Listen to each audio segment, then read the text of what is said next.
परभणी शहरातील लक्ष्मीनगर परिसरात आज मंगळवारी 21 जुलै मध्यरात्रीच्या 2च्या सुमारास गायीची चोरी झाल्याची धक्कादायक घटना समोर आली आहे। अज्ञात चोरट्यांनी रस्त्यावर बसलेल्या गायीला गळफास लावून जबरदस्तीने 4 चाकी वाहनात कोंबून नेले।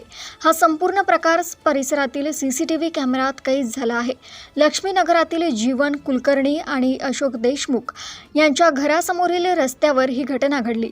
सीसीटीव्ही फुटेजमध्ये काही संशयित व्यक्ती कारमधून उतरून गायीला ओढत नेताना आणि वाहनात कोंबत असल्याचे दिसून येत आहे।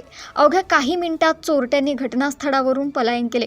सकाळी नागरिकांच्या निदर्शनास हा प्रकार आल्यानंतर पोलिसांना माहिती देण्यात आली।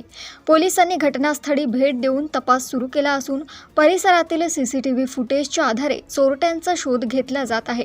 दरम्यान सामाजिक कार्यकर्ते बबलू नागरे यांनी पोलीस अधीक्षकांना निवेदन देत आरोपींना तातडीने अटक करण्याची मागणी केली आहे।